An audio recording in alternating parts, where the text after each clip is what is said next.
Si hubiera que elegir una película de Ingmar Bergman en blanco y negro, dudaríamos entre Smultrons Telet de 1957, que aquí se tradujo como fresas salvajes, y era lo que decía José Guillermo García Valdecasas, es como si las fresas te fueran a saltar al cuello y te fueran a morder, tendría que ser fresas silvestres, la traducción tendría que haber sido fresas silvestres. Y Fark-Timan, La hora del lobo, de 1968.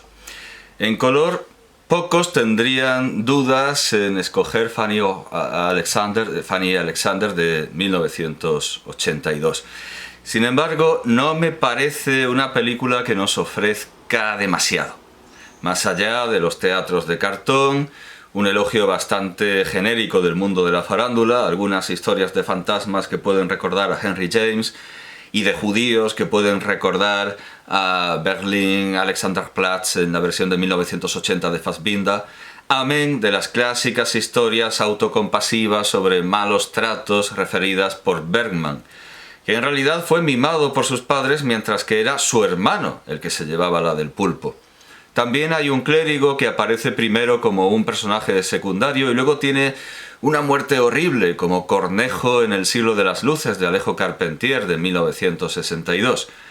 A muchos todo lo citado les parecerá un mundo pleno y completo. Grandes directores, entre ellos Kurosawa, consideraban Fanny Alexander como una de sus películas favoritas.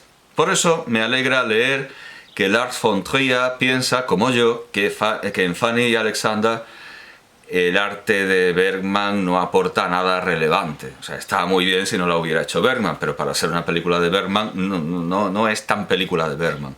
De modo que me tomo la libertad de elegir Hacedores de imágenes, Bild Makarna, de 2000, el montaje de Bergman para televisión de la obra de Per Olof Enquist sobre la relación entre Selma Lagerlöf, Victor Sjöström, Tura Teje y Julius Jensson durante la realización de la película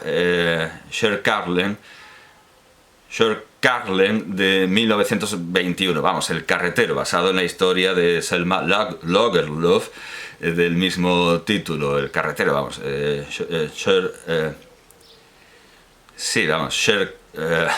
Kärleken. Debemos estar muy agradecidos de poder asistir a este diálogo entre los escritores Selma Lagerlöf y Per Olof Enquist, los directores Victor Sjöström e Ingmar Bergman, y entre las actrices Tura Teje y una espléndida, increíble y vivaz Elin Klinga, cuya energía y dicción eufórica y enfática de la lengua sueca resulta hasta inverosímil. Ciertamente, el texto de Per Olof Enquist incurre a veces en banalidades. La imagen del artista como una ostra que crea una perla en torno a su dolor, la tenemos por ejemplo en Cernuda, en su sombra ya se forma la perla. Se ha dicho tantas veces que convenía decirla mejor. Es muy difícil innovar sobre preguntas inmortales. Incluso la historia de los pájaros de barro, que tanto se alaba a Selma Lagerlöf en la obra, no fue invención suya, sino que viene de los evangelios árabes apócrifos de la infancia de Jesús.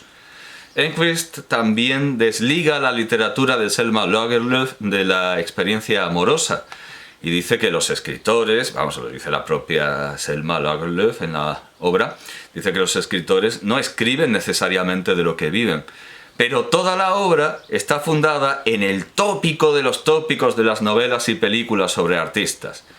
Es decir, que les pasan cosas concretas que luego convierten en obras de arte. Precisamente, la imagen de la perla.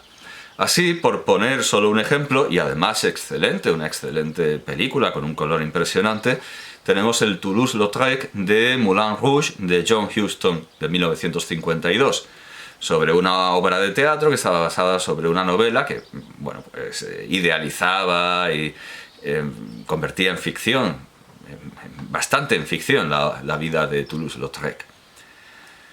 Para Enquist, Selma Lagerlöf escribe sobre la redención de un alcohólico porque su padre era alcohólico y llega a proponer que su piedad filial la llevó a serlo también un poco, alcohólica subsidiaria.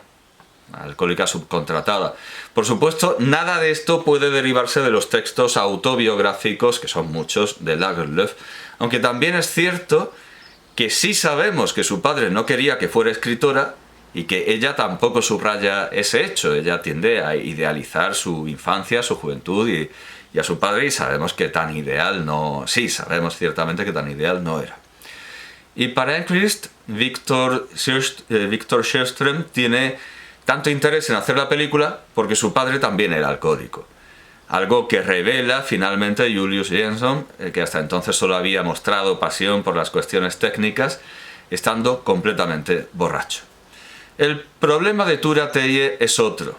Por un lado, conocer la verdad, todas estas verdades, y por otro, el que es el único problema de la mujer, tal como propone Bergman en su serie de televisión Szene och ett äktenskap de 1973. Vamos, escenas de un matrimonio que además asombrosamente fue adaptado con gran éxito en la televisión más comercial por José Luis Moreno, como escenas de matrimonio, como matrimoniadas directamente. Es algo bastante chocante, como lo muy elevado en la Torre de Marfil puede descender a la televisión, y Bergman descendió a la televisión, y luego puede descender aún más con José Luis Moreno.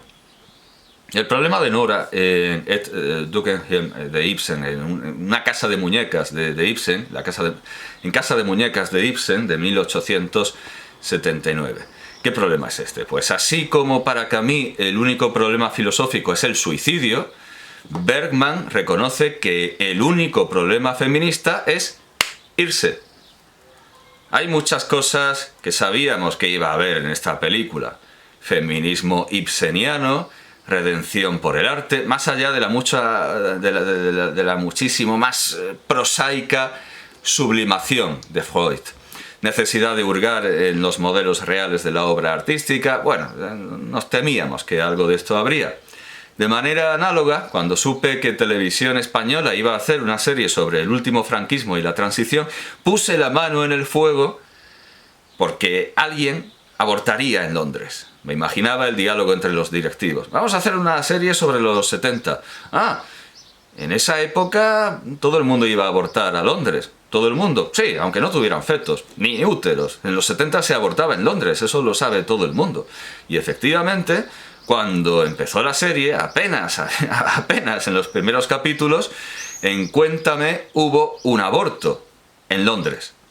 Pero narrativamente estaba tan bien encajado y construido como en Hacedores de Imágenes lo está la idea de redención por el arte, la piedad filial y la solidaridad intergeneracional por el progreso feminista. Además, por supuesto, de que se comenta, estudia y proyecta parcialmente una de las películas en blanco y negro mudas más importantes de la historia, que logramos así dar a conocer en nuestra selección sin violar las reglas que nos hemos impuesto, proponer solo películas en color y solo una por cada director.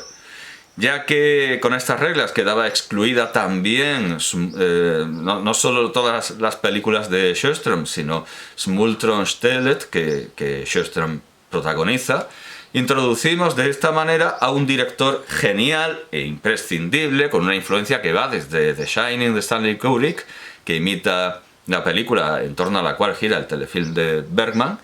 La escena del hacha está sacada de Sjöström, hasta Muertos de risa de Alex de la Iglesia, que imita He Who Gets Slapped, el que recibe las bofetadas, vamos, sobre la slapped, no el que se queda dormido, sino slapped, el que es abofeteado, sobre la historia de Leonid Andreyev. La película es de 1924. Todos esos veneros subterráneos hay en el cine contemporáneo, y aunque nos hemos impuesto dejar fuera de momento las películas en blanco y negro contra las películas mudas no hemos dicho nada, pero la mayoría de las películas, que no todas, mudas están en blanco y negro. Pues como nos hemos impuesto estas normas, hacemos esta pequeña trampa y permitimos que en esta lista se cuele, se recuerde, se presente y se represente a Victor Sjöström.